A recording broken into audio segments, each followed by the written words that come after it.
Hello everyone, welcome to my channel online GS by Diwakar. तो यहाँ पे देखिए आज का जो ये सेशन होने वाला है इसमें हम लोग आरपीएससी कॉलेज लेक्चरर का पेपर नंबर 2 सॉल्व करेंगे। पेपर 1 में जो आपका 150 क्वेश्चन किया गया था तो वो 3 पार्ट में करा दिया गया है। यदि आप उसको नहीं देखे हो तो इसमें आपका प्लेलिस्ट बना है, उसे जाके आप वहाँ पे देख पाएंगे। ठीक, तो यहाँ पे हम लोग आज जो देखने वाले हैं सेकंड पेपर में, इसमें भी हम लोग 50 प्रश्न के एक एक पार्ट करके यानी टोटल 3 पार्ट में इसको कंप्लीट कर लेंगे। और ये टोटल काफ़ी महत्वपूर्ण भी है आप सभी के लिए।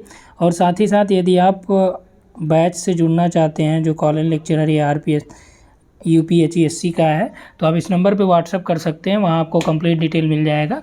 तो कल से जो है ये शुरुआत किया जाएगा यानी 25 से। ठीक, तो यहाँ पे देखिए जो सेकंड पेपर है उसको हम लोग सॉल्व करने से पहले यहाँ सिलेबस देख लेते हैं। साइट पे वैसे इंग्लिश में सिलेबस अवेलेबल था, ये हमें हिंदी में मिला है जो हेमंत शर्मा जी ने इसका यहाँ पे ट्रांसलेट किया है। फ़िलहाल हिंदी और इंग्लिश का कोई बहुत ज़्यादा अंतर है नहीं सिलेबस में, फिर भी आप लोग देख लीजिए सिलेबस में क्या क्या है। आपका आर्थिक भूगोल पढ़ना है। ठीक, ये आपका भाग 1 में दिया है। इसके अंतर्गत एक यूनिट है आर्थिक भूगोल, एक है कृषि भूगोल, एक आपका औद्योगिक और परिवहन भूगोल। ये सभी किससे संबंधित है? नेट का वही सिलेबस है आपका। ठीक, उसके बाद आपका प्रादेशिक नियोजन यानी कि रीजनल प्लानिंग है। उसके बाद आपका देखिए सेकंड जो पार्ट है उसमें जनसंख्या आदिवास, सेम यही नेट में भी है। तो पॉपुलेशन हो गया और आदिवास हो गया, सेटलमेंट ज्योग्राफी। उसके बाद देखिए कल्चरल, पॉलिटिकल और सोशल, सामाजिक, सांस्कृतिक और राजनीतिक भूगोल। तो इसमें अलग अलग जो है सामाजिक सांस्कृतिक का है ये और राजनीतिक भूगोल हो गया। उसके बाद प्रादेशिक की बात करें तो प्रादेशिक में देखिए पार्ट 4 में आपका भारत का भूगोल जो है ये इसमें शामिल किया गया है। उसके बाद जो है यूनिट नंबर 10, ये आपका राजस्थान का भूगोल है, राजस्थान स्पेशल से है। तो ये हम लोग करेंगे, इसका फ्री में आपको यहाँ पे टोटल कोर्स अवेलेबल कराया जाएगा राजस्थान की ज्योग्राफी का। तो आपके लिए इसका और प्रैक्टिस सेट की भी बात हमने किया था। तो चलिए हम लोग आते हैं अब पेपर पे। पेपर आपका साइट पे भी अवेलेबल है।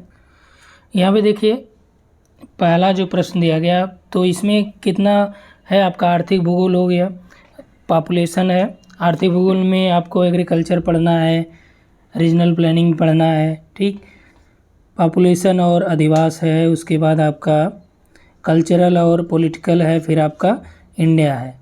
तो ये सेकंड पेपर है, इसमें भी आपका टोटल 150 प्रश्न आएगा और एक प्रश्न जो है 0.5 मार्क्स का होगा यानी कि 75 नंबर के टोटल प्रश्न होंगे। अब देखिए यहाँ पे जो आपका प्रश्न दिया गया है तो इंग्लिश हिंदी दोनों में देख लेते हैं कि लिस्ट 1 लिस्ट 2 को मैच कराना है। Relative important of crops, crop area and number of live stock और मैक्सिमम डिस्टेंस और मिनिमम डेविएशन। तो यहाँ पे देखिए शस्य संयोजन की बात की जा रही है और अलग अलग यहाँ पे आपका मैच कराना है आपको। चलिए पहला जो प्रश्न आपका दिया गया है तो इसमें आपका फसलों के सापेक्षिक महत्व की बात किसने किया? देखिए कोपाक, आयर, जॉनसन, बीवर। जो हमने आपका कृषि भूगोल आप लोगों को पढ़ाया है उसमें सभी के सिद्धांतों को, सभी के बारे में बताया भी है, इससे एक्स्ट्रा भी बताया है जहाँ से आपके प्रश्न नहीं आते लेकिन संभावना बनती है। ठीक, तो एग्रीकल्चर ज्योग्राफी को आप देख लीजिए वहाँ पे। तो यहाँ पे फसलों के सापेक्षिक घनत्व की या सापेक्षिक महत्व की बात करें तो यहाँ पे देखिए आपका राइट आंसर क्या हो जाएगा, किससे मिलेगा ये? तो ये किसने दिया है? BJL या BLC जॉनसन ने। फसली क्षेत्र और पशुओं की संख्या की बात करें, देखिए यहाँ पे क्या दिया है कि शस्य संयोजन का आधार और प्रस्तावक। तो शस्य संयोजन यानी जो फसल संयोजन है उसको किसने क्या आधार मानकर वर्गीकरण किया था?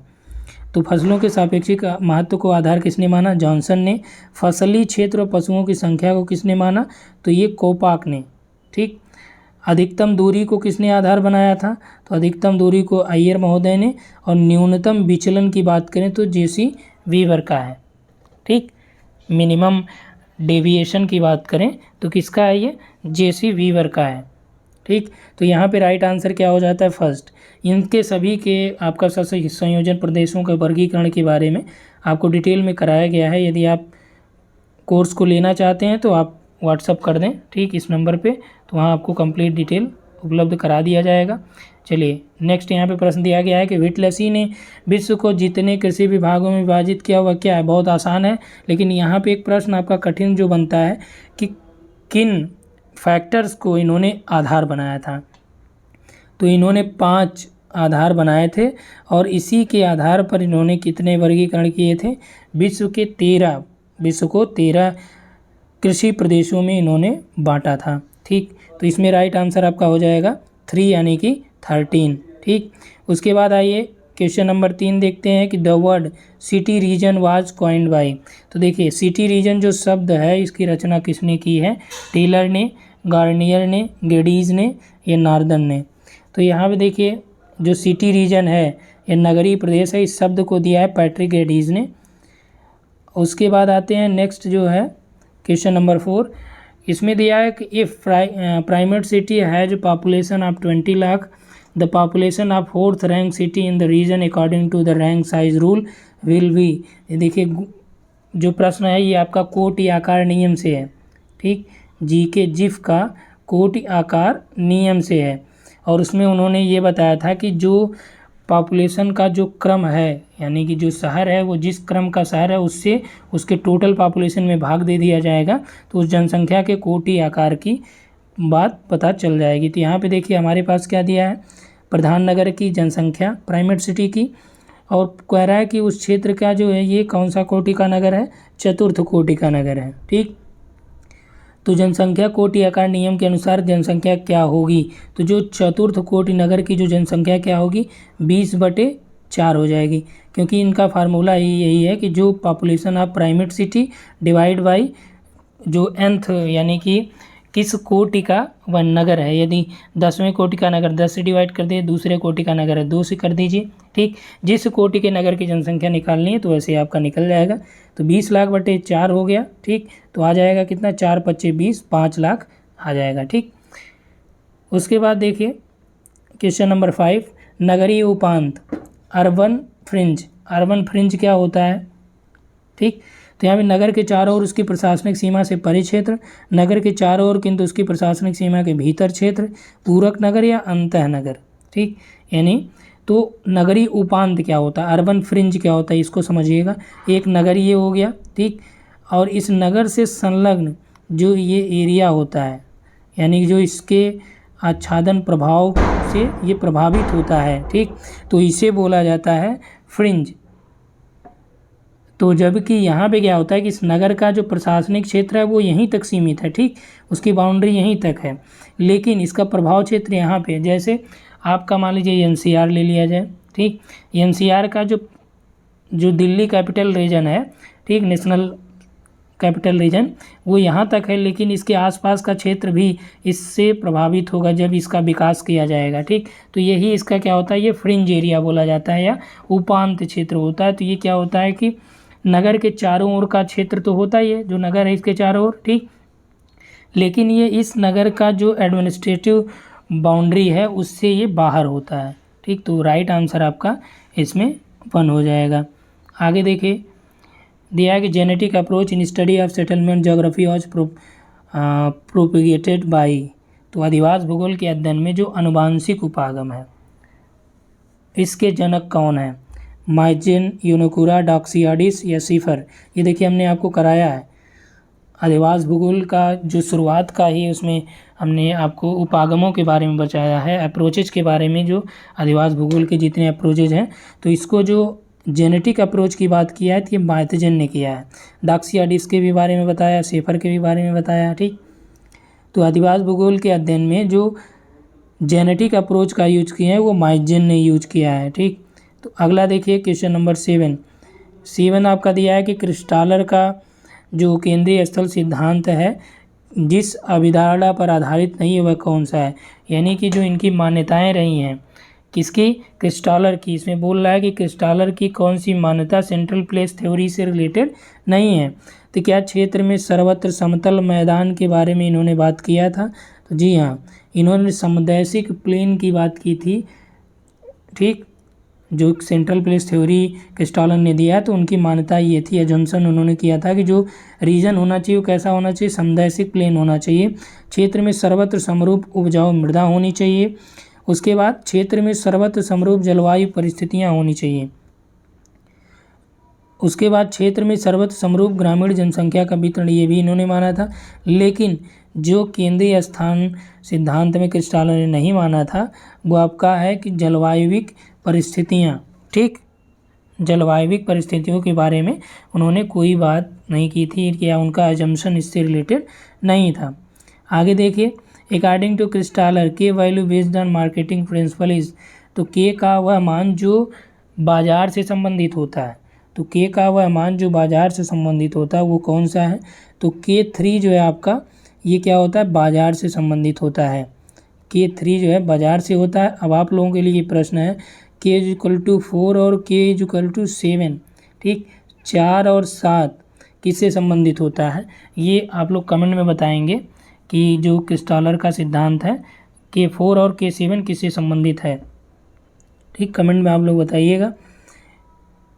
चलिए आगे हम लोग बात करें कि according to Weber the graphic function of transport cost is, यानी वेबर के अनुसार जो परिवहन लागत का आरेखी संबंध होता है वो कैसा होता है, कर्व की तरह होता है, यानी वक्र की तरह होता है, या सरल रेखा की तरह होता है, या वृत्त की तरह होता है, या लहरदार रेखा की तरह होता है, या कर्व की तरह होता है, ठीक।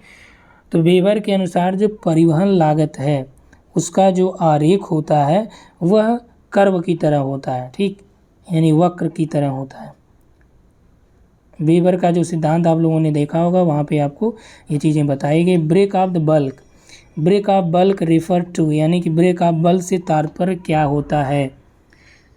देखिए कुछ प्रश्न इसमें बहुत अच्छे हैं। ब्रेक ऑफ बल्क ये बल्क है, ठीक, ब्रेक ऑफ बल्क ये पहली बार आपको सुनने को मिल रहा होगा। इसमें दे रहा है कि breakage of product in transit या transit from one mode to transportation to another, या breakage of product in storage, या breakage of product during cell.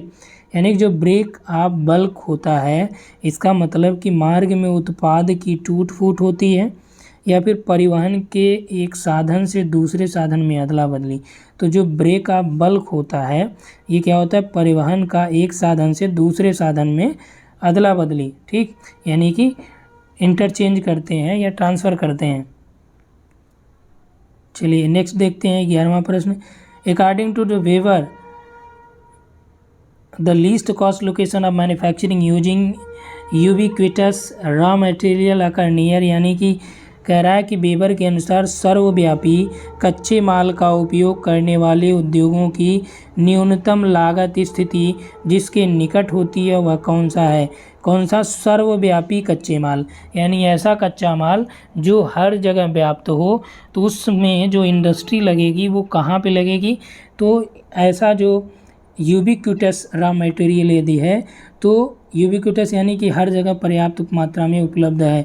तो आप उद्योग कहाँ पे लगाएंगे, तो उद्योग बाज़ार के निकट लगाएंगे। दूर कहाँ लगाएं, जब हमारे पास ऐसा कच्चा माल उपलब्ध है कि जो हर जगह मिल जाएगा, ठीक। कच्चे माल के स्रोत के निकट, कच्चा बाजार व कच्चे माल स्रोत के मध्य, वाहनांतरण अवस्थिति यानी transshipment location.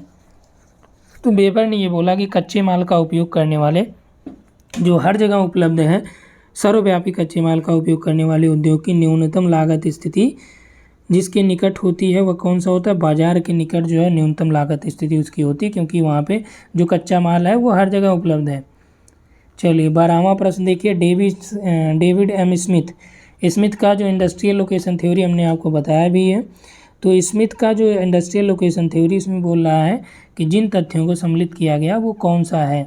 Industrial location theory में स्मिथ ने, वेबर को तो आपने देखा है, स्मिथ ने क्या शामिल किया, तो बाजारी मांग को, उत्पादन लागत को, मांग या परिवहन को, या फिर मांग और उत्पादन लागत दोनों को। तो जो स्मिथ ने क्या किया था कि जो मार्केट डिमांड थी उसको और जो प्रोडक्ट कॉस्ट थी इन दोनों को ध्यान में रखते हुए ये अपना सिद्धांत जो है इन्होंने दिया था। नेक्स्ट आइए 13। According to David Smith the zone of industrial location lies on the point of intersection of, यानी कि डेविड स्मिथ कहते हैं कि औद्योगिक अवस्थिति के लिए प्राथमिकता का क्षेत्र जिन वक्रों के प्रतिच्छेदन बिंदुओं पर होता है वे वक्र कौन से होते हैं। चलिए ये आपका प्रश्न अच्छा है, इस पे देखिए डेविड, अभी आपने देखा वेबर पे भी 2 प्रश्न पूछा और स्मिथ का इंडस्ट्रियल लोकेशन पे भी 2 प्रश्न पूछा, यानी इन दोनों को या जो भी सिद्धांत है उसको आपको डिटेल में देखना है। तो परिवहन लागत वक्र व बाजारी मांग, ठीक। उसके बाद दिया है कि क्षेत्रीय लागत वक्र व क्षेत्रीय राजस्व वक्र। तो जो स्मिथ हैं इन्होंने औद्योगिक स्थिति के लिए प्राथमिकता का क्षेत्र, इन्होंने जिन वक्रों के प्रतिच्छेदन बिंदुओं में होता है वो वक्र हैं क्षेत्रीय लागत वक्र और क्षेत्रीय राजस्व वक्र, यानी स्पेस कास्ट कर्व और स्पेस रेवेन्यू कर्व होते हैं।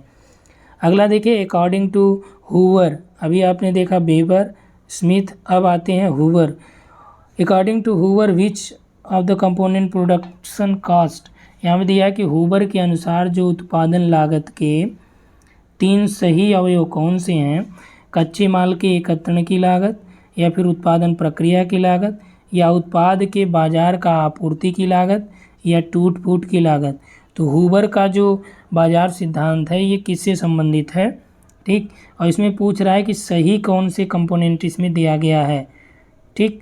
तो देखिए ये 14वां प्रश्न आपका है। तो इसमें हूबर का भी आपको कराया हूँ। हूबर का उत्पादन लागत के अनुसार कच्चे माल के एकत्रण की लागत, ठीक, उत्पादन प्रक्रिया की लागत, उत्पादन के बाजार तक आपूर्ति की लागत ये शामिल होती हैं, जबकि टूट फूट की लागत ये उत्पादन लागत में नहीं होती है बल्कि ये मेंटेनेंस में आता है। तो राइट आंसर आपका 3 हो गया, ए, बी और सी। यहाँ पे देखिए fundamental circuit in the given diagram is, इसमें दिया गया जो चित्र है ये मूलभूत परिपथ हैं। तो इसमें कह रहा है कि कौन सा इसमें परिपथ जो दिया गया है सर्किट वो इसका कौन सा फंडामेंटल सर्किट है, ठीक, कौन सा इसमें फंडामेंटल सर्किट है, ये 15वां नंबर का प्रश्न है। तो इसमें देखिए दिया है ये आपका एक सर्किट दे रखा है ABCDEF, ठीक, ये दिया गया है। इसमें पूछ रहा है कि फंडामेंटल सर्किट कौन सा है। तो फंडामेंटल यानी कि जहाँ से ये जिस पे ये बेस बनाया गया हो। तो यहाँ पे देखिए एक तो ए आपका हो गया, उसके बाद ए के बाद आपका बी हो गया, फिर आपका सी हो गया, फिर आपका ए हो गया। सर्किट यानी कि एक प्रकार के आपका परिपथ का, तो एक तो ये आपका ये हो गया परिपथ, ठीक। दूसरा सर्किट यहाँ से क्या बनेगा, ये आपका ए हो गया, ठीक, ये आपका सी हो गया, उसके बाद आपका ये डी हो गया, ये आपका ए हो गया, यानी इसको भी मिला देंगे तो एक सर्किट आपका बन जाएगा, ठीक। यहाँ पे 2 ही सर्किट आपको मिलेंगे। तो यहाँ पे देखिए ACDA और ABCA ये दोनों आपके फंडामेंटल सर्किट होंगे। तो राइट आंसर आपका यहाँ पे ए हो गया। 16 नंबर पे देखिए दिया है कि किसी परिवहन तंत्र में मूलभूत परिपथों की संख्या उस तंत्र में अधिकतम संभव परिपथों की संख्या के अनुपात में जो संयोजन सूचकांक होता है वह कौन होता है, ठीक। यानी किसी परिवहन तंत्र में ट्रांसपोर्टेशन मॉडल भी आपको यहाँ से पढ़ना पड़ेगा। The ratio of number of fundamental circuit maximum possible number of circuit existing in a transport network given the connectivity index. अब देखिए यहाँ पे क्या आपको निकालना है, कनेक्टिविटी इंडेक्स की बात यहाँ पे कर रहा है कि किस परिवहन तंत्र में जो फंडामेंटल सर्किट होता है उसकी संख्या और उस पूरे सिस्टम में अधिकतम संभव परिपथों की संख्या का जो अनुपात होता है वह किस सूचकांक के अंतर्गत आएगा। अभी देखिए ये हमने कराया आपको अल्फ़ा भी, गामा भी और बीटा भी, सभी प्रकार के सूचकांकों के बारे में आपको डिटेल में हमने बताया है। तो यहाँ पे जो राइट आंसर क्या हो जाएगा, ये आपका अल्फ़ा इंडेक्स हो जाएगा। इसमें जो मूलभूत परिपथ होते हैं, फंडामेंटल जो परिपथ हैं सर्किट हैं, उसमें अधिकतम संभव परिपथों की संख्या से डिवाइड कर दिया जाता है, तो ये अल्फ़ा इंडेक्स मिल जाता है। अगला देखिए Markov chain model. Markov chain प्रतिमान में यह माना जाता है कि भावी परिस्थितियाँ किस पर निर्भर करेंगी। तो ये किस पर निर्भर करेंगी, पिछली सभी घटनाओं के माध्य अंक पर, कालक्रम की प्रथम स्थिति पर, तुरंत पिछले घटनाक्रम पर, या केवल वर्तमान परिस्थिति पर। तो ये केवल वर्तमान परिस्थिति पर मार्कोव चेन प्रतिमान यह परिस्थितियाँ निर्भर करती हैं। तो Markov chain model it is assume that future state depend on the present state only, ठीक। उसके बाद देखिए in case of perfect negative correlation the related regression line runs, यानी कि जो यहाँ पे देखिए अब क्या दिया है कि कोरिलेशन से प्रश्न आ गया, कोरिलेशन भी हमने कराया ही है। कल आपका जो TZ और आपका F टेस्ट कराया गया, इनोवा टेस्ट कराया गया, उसको ज़रूर आप देख लीजिए, क्योंकि वो जो वीडियो टोटल है इनोवा या T टेस्ट का, उसमें से एक प्रश्न श्योर है 100% आपका आपके पेपर में आएगा ही वहाँ से। ठीक, तो पूर्ण ऋणात्मक सहसंबंध की स्थिति में संबंधित जो मॉडल होता है वह प्रतिगमन रेखा कैसी बनती है, बाएं से नीचे, यानी बाएं नीचे से ऊपर दाएं, ऊपर बाएं से दाएं नीचे, एक्स अक्ष के समानांतर या वाई के समानांतर। देखिए सहसंबंधों के बारे में आपको बताया भी गया होगा, यदि ऐसे बन जाए, ऐसे बन जाए, ठीक, ऐसे बन जाए या ऐसे बन जाए तो कैसे क्या होता है। यदि पूर्ण ऋणात्मक सहसंबंध देखना हो तब क्या होगा, तो बाएं से बाएं ऊपर से दाएं नीचे जाता है, यानी ये वाला। ठीक, ये आपका लेफ्ट हो गया, ये राइट हो गया, यहाँ ऊपर से यहाँ नीचे। ठीक, ये जो होगा ये कैसा होगा, ये आपका परफेक्ट नेगेटिव कोरिलेशन बताता है। तो राइट आंसर यहाँ पे 2 हो जाएगा। 19 नंबर देखिए, लॉरेंज कर्व। लॉरेंज कर्व में जो line of equation equal distribution होता है, यानी जो सम वितरण रेखा होती है, join the percentage point of X and Y axes respectively, तो एक्स और वाई अक्षों के क्रमशः जिन प्रतिशत बिंदुओं को जोड़ती है वे कौन है, 0 1, 100 0, 0 100 या 100 100। तो जो लॉरेंज कर्व है, ठीक, तो लॉरेंज कर्व ये आपका समवितरण रेखा है, इसकी जिन प्रतिशत बिंदुओं को जोड़ती है वो आपका 0 और 100 है। ठीक, 0 और 100 है। अगला देखिए 20 नंबर का जो प्रश्न है कि when a distribution is positively और negatively skipped the best measure of central tendency is, यानी कि घनात्मक या ऋणात्मक वैषम्य वाले वितरण में केंद्रीय प्रवृत्ति का सर्वोत्तम माप किसमें होता है।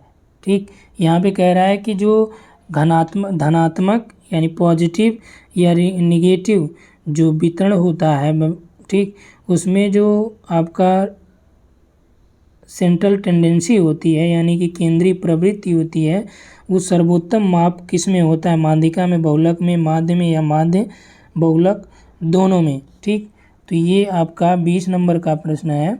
इसका जो सही उत्तर हो जाएगा वह आपका हो जाएगा माध्यिका। ठीक, माध्यिका में आप देखते हैं कि नेगेटिव और पॉजिटिव इसका ही माप विशेष तौर पर होता है, और अलग अलग इसमें भी देखा जाता है, सम विषम को भी देखा जाता है।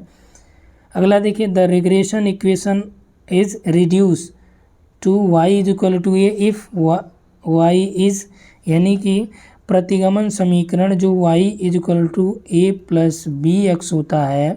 ठीक, इसमें कह रहा है कि कब यह y is equal to a हो जाएगा, किस पर लघुकृत होगा, जब y का मान क्या हो। ठीक, जो रिग्रेशन इक्वेशन है यह कब जो है y is equal to a हो जाएगा, 21 नंबर का है ये। तो यह जब y इज इक्वल टू 0 होगा तब जो है आपका y a के इक्विवेलेंट हो जाएगा। ठीक, 0 पॉइंट ये 0 होगा तब इसके इक्विवेलेंट हो जाएगा। अगला देखिए, the mismatch pair of types of federal system and countries is, यहाँ पे देखिए संघीय व्यवस्था के बारे में बोला है, नेट में भी ये प्रश्न पूछा गया है। संघीय व्यवस्था के प्रकार व देशों का बेमेल युग्म कौन सा है, यानी किन देशों में संघीय व्यवस्था लागू है।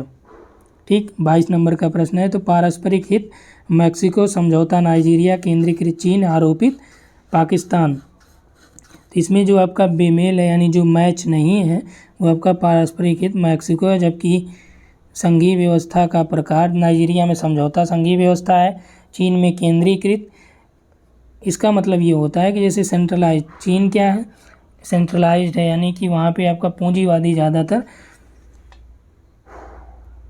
उसके बाद आइए, rimland theory of Spykman appears in book. तो ये भी देखिए आसान प्रश्न है और आपका रिपीटेड भी है, यूजीसी का रिपीटेड है। तो कह रहा है कि स्पाइकमैन ने जो रिमलैंड थ्योरी दिया था वो किस बुक में उन्होंने लिखा था, तो ज्योग्राफी ऑफ द पीस में उन्होंने इस सिद्धांत का वर्णन किया था। आगे देखिए 24, political geographer other than Mackinder related to heartland concept are A Ming and B Hooson and Seversky, D आपका मोहन। यानी कि दिया है कि मैकिंडर के अतिरिक्त जो हृदय क्षेत्र संकल्पना से जुड़े राजनीतिक भूगोलवेत्ता हैं वो कौन से। चलिए ये अच्छा प्रश्न है, क्योंकि अब तक ज़्यादातर आप लोग मैकिंडर हृदय स्थल क्षेत्र संकल्पना आ जाए तो हर्टलैंड थ्योरी डायरेक्ट आप आँख मूंद के मैकिंडर लगाते थे। यदि मैकिंडर न दे तो क्या लगाएंगे, माइनिंग है, हुसन है, सेवरेस्की और एटी मोहन। तो हार्टलैंड कॉन्सेप्ट किनका और है, तो ये आपका है माइनिंग और हुसन, इन दोनों का भी ये कॉन्सेप्ट है। आगे देखिए 25, the type of boundary between north and south Korea is, यानी नॉर्थ एंड उत्तरी और दक्षिण कोरिया के मध्य की जो सीमा का प्रकार है, कैसी सीमा है, ज्यामितीय, आरोपित, पर्वतीय या नदी।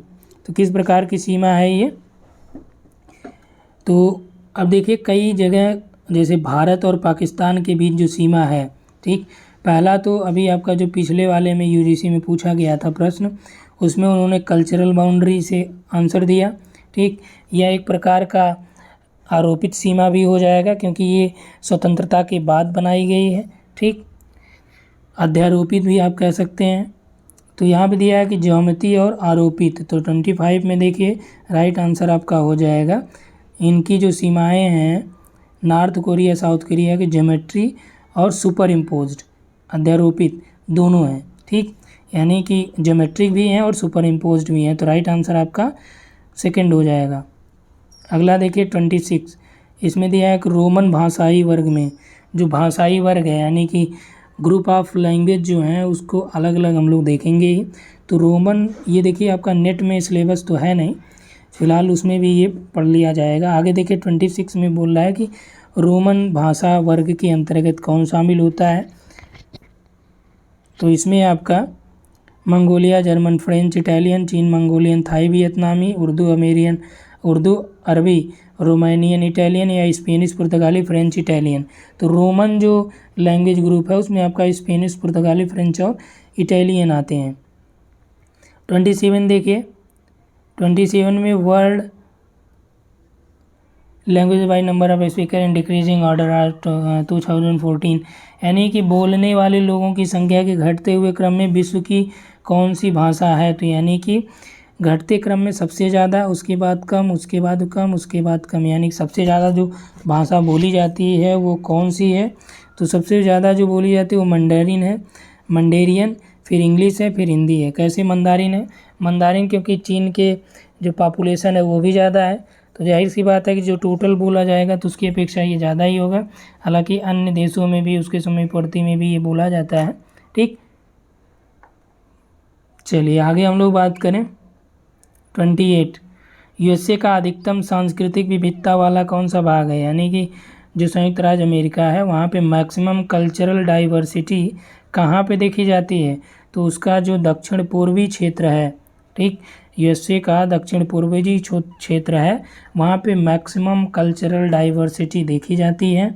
उसके बाद 29 में देखें, linguistic family comprises language with similar, यानी भाषाई परिवार में सम्मिलित होता है भाषाओं का समान, यानी कि जो भाषाई परिवार में सम्मिलित किया जाता है किन भाषाओं के समान, ये आपका इसमें सिमिलर कह रहा है, यानी जो भाषाएं हैं उसमें किसमें के समान होती हैं।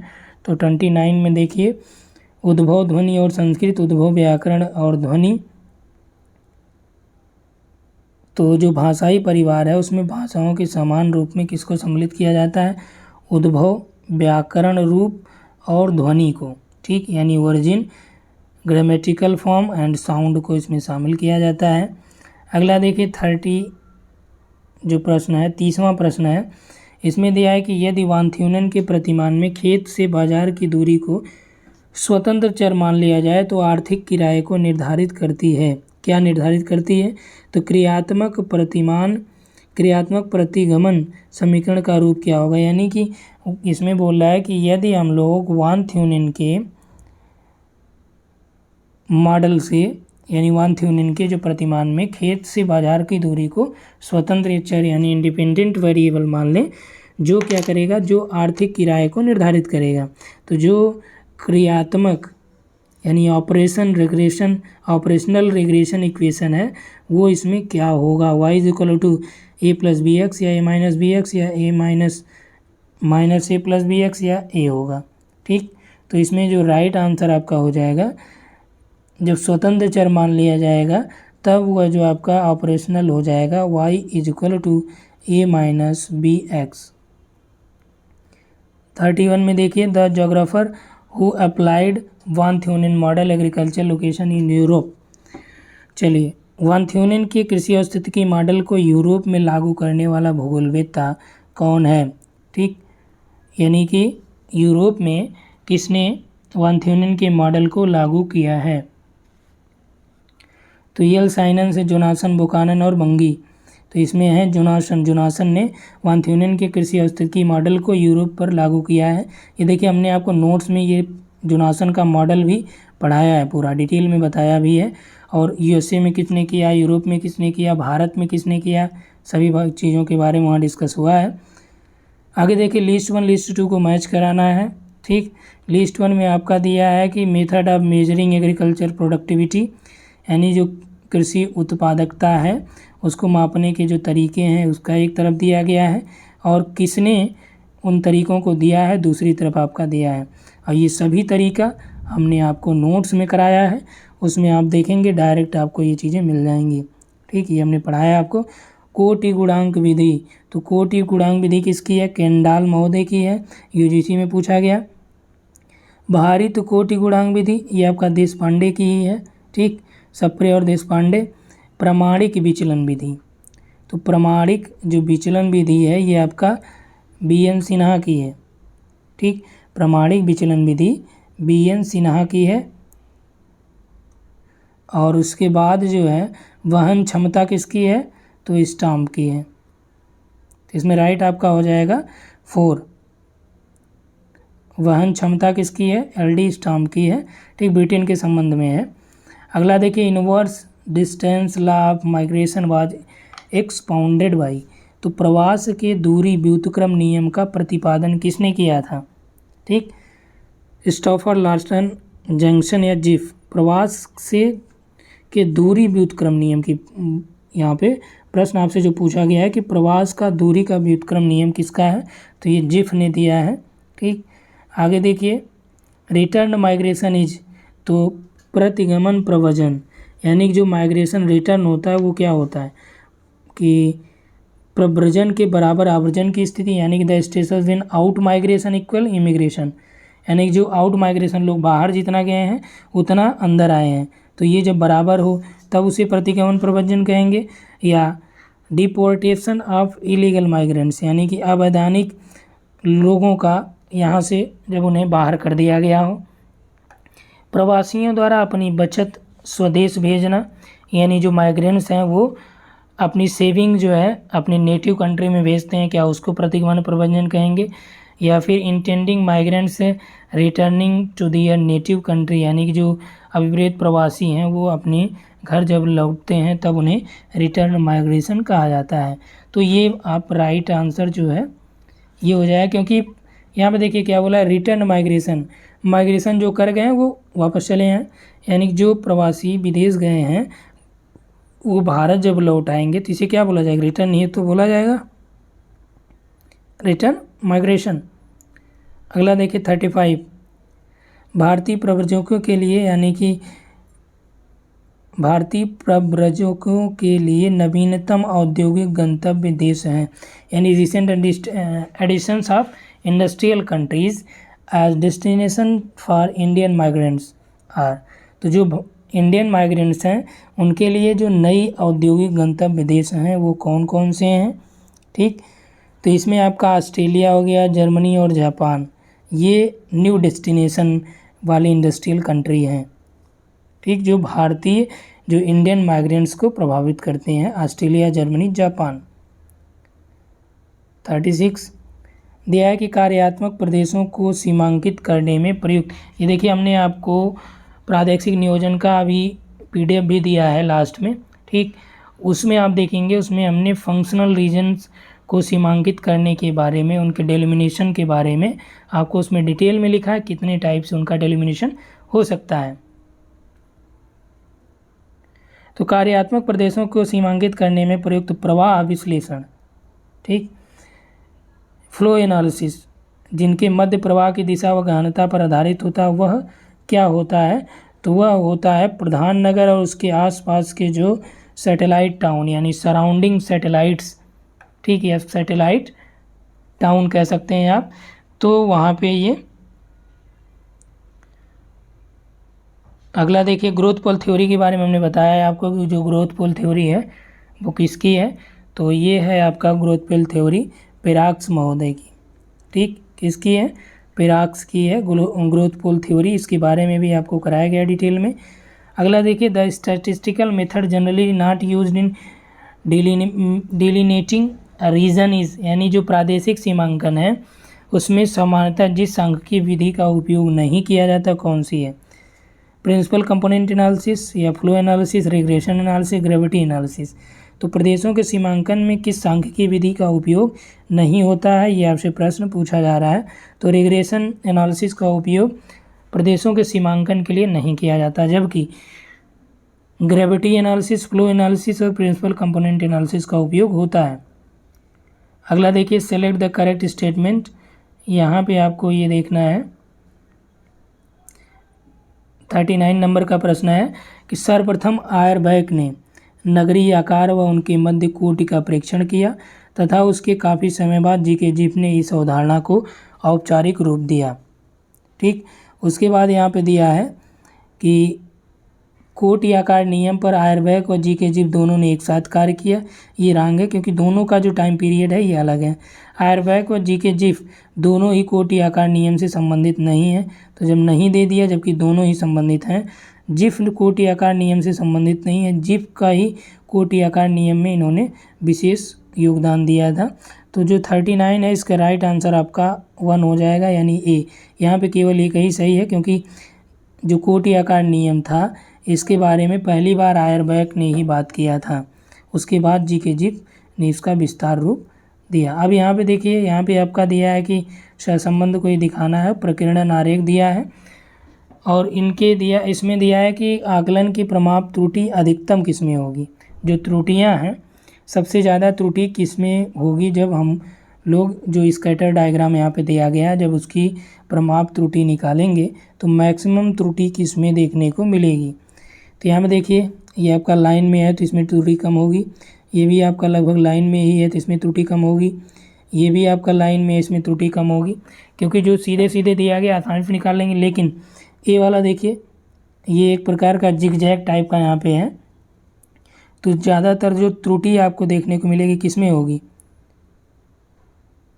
यहाँ पे आपका ये तो आराम से निकल जाएगा त्रुटि, डी में भी हो जाएगा, ए में भी हो जाएगा। ए में भी यहाँ पे देखिए जब इसको निकालना पड़ेगा, यहाँ से आपका ये निकल जाएगा, ठीक, यहाँ से ये निकल जाएगा, इसका वैल्यू ये निकल जाएगा, इसका वैल्यू ये निकल जाएगा। जितने सीधे सीधे हैं एक दूसरे का यहाँ से आसानी से ए का भी निकाला जा सकता है, ठीक। और बी में देखिए, सी में देख लेते हैं, इसका ऐसे निकल जाएगा। डी में देखें, इसका भी निकल आएगा। ए का देखें तो ए में देखिए ये आपका ऐसे ही हो गया।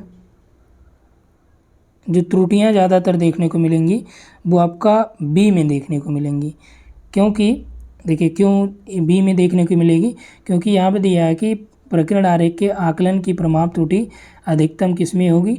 तो जो प्रमाप जब इसका माप निकाला जाएगा, मेजरमेंट किया जाएगा, तो ज़्यादातर त्रुटियाँ इसी में ही देखने को मिलेंगी, ठीक, क्योंकि ये आपका एक्स अक्ष के सापेक्ष ही सीधी रेखा में है। और जबकि ये सभी क्या हैं, इनसे जब आप त्रुटि निकालेंगे, यहाँ पर देखिए इसका वैल्यू यहाँ से आसानी से हम लोग फाइंड आउट कर लेंगे, तो इसमें त्रुटियाँ की संभावना कम होगी। जबकि इसमें केवल एक ही अक्ष वाला ये वैल्यू फाइंड आउट हो पाएगी आसानी से, ये वाला नहीं हो पाएगी। तो वैसे यहाँ पे राइट आंसर आपका हो जाएगा बी, यानी कि ए राइट यहाँ पे आपका 1 हो जाएगा, ठीक। चलिए आगे देखते हैं 41, ठीक। 41 में आपका दिया है कि जिस केंद्रीयता के माप से विचलनों का योग शून्य होता है वह केंद्रीयता कौन सी है। चलिए यहाँ पे आपसे पूछ रहा है कि जो deviation sum of the deviation equal zero, यानी कि जो विचलन का योग है यह शून्य कब होता है, किस में शून्य होता है। 41 तो माध्य और बहुलक दोनों में नहीं, माध्यिका में नहीं, बहुलक में नहीं, मीन के अंतर्गत जो है ये जो विचलन होते हैं, डेविएशन होते हैं, इनका जो मान होता है, जो योग किया जाता है विचलनों का, ये क्या होता है, 0 के बराबर होता है। 42 में देखिए सर्वाधिक संयोजन वाला परिवहन तंत्र कौन सा है। इसमें पूछ रहा है कि मैक्सिमम कनेक्टिविटी किस ट्रांसपोर्टेशन नेटवर्क में देखने को मिल रही है। तो किस में देखने को मिल रही है, यहाँ पे देखिए पाथ है, यानी कि एक रास्ता है, इसमें कनेक्टिविटी है, या ट्री है जैसे ये आपका हो गया, इसमें कनेक्टिविटी, या फिर सर्किट में, या आपका सेलुलर में। तो ज़्यादातर जो कनेक्टिविटी देखने को मिलेगी किस में होगी, वो आपका परिपथ में होगा, क्योंकि परिपथ आपका देखिए ऐसे बनता है, ठीक। जबकि वृक्ष सम में मान लीजिए ये यहाँ से हो गया, ये यहाँ से हो गया, तो ये आपका कनेक्टिविटी, इसका कनेक्टिविटी इधर वाले का नहीं है, इधर वाले का तो है, ठीक। पाथ में सीधे चले जाए, कोई विशेष कनेक्टिविटी है नहीं है। सेलुलर यानी कोशिका के रूप में ऐसे मान लीजिए है, तो ये भी आपका कनेक्टिविटी है लेकिन उतना नहीं है। लेकिन सर्वाधिक जो मैक्सिमम कनेक्टिविटी दिखाता है वो परिपथ है। इसमें देखिए ये बन गया, ठीक, ये परिपथ है, सर्किट है। चलिए अगला देखिए, कल वाले से देखिए एक प्रश्न यहाँ पे पूछा गया है कि non parametric test is chi² TFZ। देखिए मिल रहा है ना आपको, कल वाला जो हमने यहाँ वीडियो आपको प्रोवाइड कराया था, तो वहाँ पे देखिए एक प्रश्न ये मिल रहा है ना कि नॉन पैरामीट्रिक टेस्ट में कौन सा शामिल किया जाता है। तो पैरामीट्रिक और नॉन पैरामीट्रिक हमने बताया था। पैरामीट्रिक में आपका टी हो गया, एफ हो गया, जेड हो गया, ठीक, इनोवा हो गया, ये सभी पैरामीट्रिक में है, जिसमें जनसंख्या को एक विशेष मान के रूप में लिया जाता है। जबकि नॉन पैरामीट्रिक में जनसंख्या का कोई प्राचाल नहीं होता है। इसमें आपका chi² टेस्ट होता है, और इसमें मैन व्हिटनी यू टेस्ट होता है, ठीक ठीक, और इसमें आपका एस टेस्ट होता है जो अप्राचालिक में आता है। तो जो काई वर्ग टेस्ट है, ठीक, ये आपका नॉन पैरामीट्रिक टेस्ट में आएगा। देखिए एक प्रश्न आपका पूछ दिया गया ना, आगे देखिए, दिए गए चित्र में गांव की स्थिति के आधार पर उसका निकटवर्ती विश्लेषण सूचकांक क्या होगा। ठीक, यहाँ पे आपको यानी कि नियरेस्ट नेबर एनालिसिस निकालना है। चलिए ये प्रश्न हमने आपको कराया है, इसमें केवल आप आंसर देखिए और निकालने का काम आप लोगों का है। ठीक, कनेक्टिविटी की यहाँ पे बात कर रहा है कि निकटवर्ती विश्लेषण सूचकांक, यहाँ पे NNA का मान यहाँ पे पूछ रहा है। ठीक, तो आपको क्या करना पड़ेगा, यहाँ से ये आपका RO/RE होता है, ऑब्जर्व जो फ्रीक्वेंसी है और एक्सपेक्टेड, इन सभी का यहाँ पे आपको निकालना पड़ेगा। तो इसके लिए आप प्लेलिस्ट में जाके जो निकटतम NNI का जो हमने उसमें कराया है, डिटेल में डिस्कशन किया, उसमें आप देखेंगे तो आसानी से इसको निकाल ले जाएंगे। फिलहाल इसका जो आंसर होगा, राइट आंसर होगा, वो आपका हो जाएगा 2.15। ठीक, आंसर बता दिया गया, अब निकालने का काम आपका है। नहीं निकलेगा तो आप लोग बताइएगा। आगे देखिए, समंकों को किसी स्थिरांक से गुणा करने पर, यानी कि if the data are multiplied by a constant, यदि मान लीजिए कोई कांस्टेंट आपके पास है और इसमें किसी भी डेटा से आप गुणा करेंगे तो क्या प्राप्त होगा। ठीक, माध्य और प्रमाप विचलन स्थिरांक के गुणांक के बराबर बढ़ जाएंगे। ये माध्य बढ़ जाएगा और प्रमाप विचलन अपरिवर्तित रहेगा। यह प्रमाप विचलन बढ़ जाएगा, माध्य अपरिवर्तित रहेगा, ये दोनों अपरिवर्तित रहेंगे। तो राइट आंसर इसमें क्या हो जाएगा, समंकों को यानी कि जो कांस्टेंट है उसमें मल्टीप्लाई, किसी भी डेटा का मल्टीप्लाई करने पर माध्य और जो स्टैंडर्ड डेविएशन है, ठीक, स्टैंडर्ड डेविएशन जो है ये आपका मल्टीप्लिकेशन ऑफ कांस्टेंट इंक्रीज हो जाए, यानी कि जो स्थिरांक के गुणांक हैं उनके बराबर क्या होगा, वो बढ़ जाएगा। ठीक, आगे देखिए 46 में, यदि दो चरों के मध्य सहसंबंध का पूर्ण अभाव है तो संबंधित बिंदुओं का प्रकीर्णन कैसा होगा।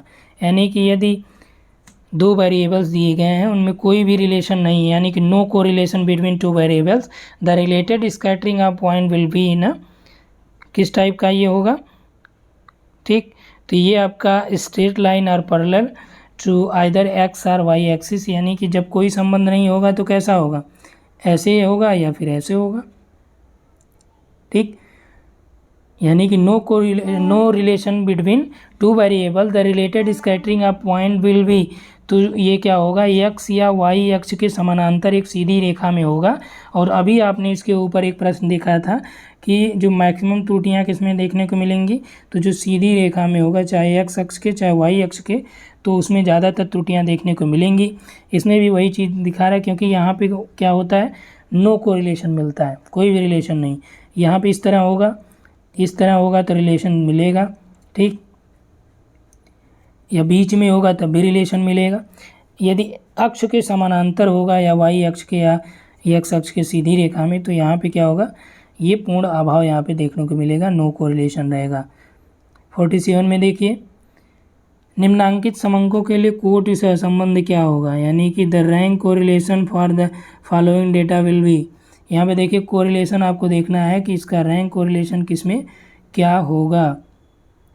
चलिए -x, -2, 4, 6, 8, 10, वाई में दिया है कि -6, 6, 6, 6 और 6। ठीक, तो ये आपका 47 नंबर है। इसको भी आप लोग सॉल्व करेंगे, या मैं अलग से आपको जितने मैथमेटिकल वाले हैं इसको सॉल्व करा दूंगा। तो 47 में देखिए जो राइट आंसर आपका हो जाएगा, ये हो जाएगा 0। ठीक, कैसे 0 हो जाएगा, इसको आप ऐड कर लीजिए, 10, 8, 18, 6।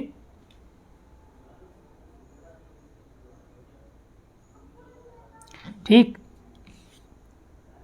ये क्या हो जाएगा, 10, 8, 18, 6, 24, 4, 28। यहाँ पे देखिए 6 चौक 24, और यहाँ पे आपका -6 है, 24, 6, 30, 2, 32, और ये आपका 28, 2, 30, और यहाँ पे भी आपका माइनस लगा, यानी ये आपका डाट एक्स में है। ठीक, तो यहाँ पे आपका ये घट जाएगा, तो ये आपका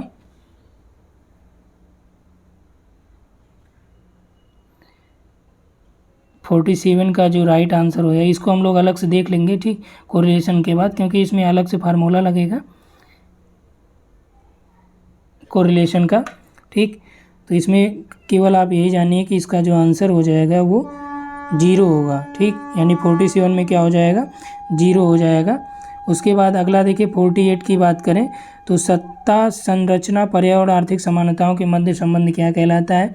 relation among power structure, environment and economic inequalities is termed. तो सत्ता, संरचना, पर्यावरण और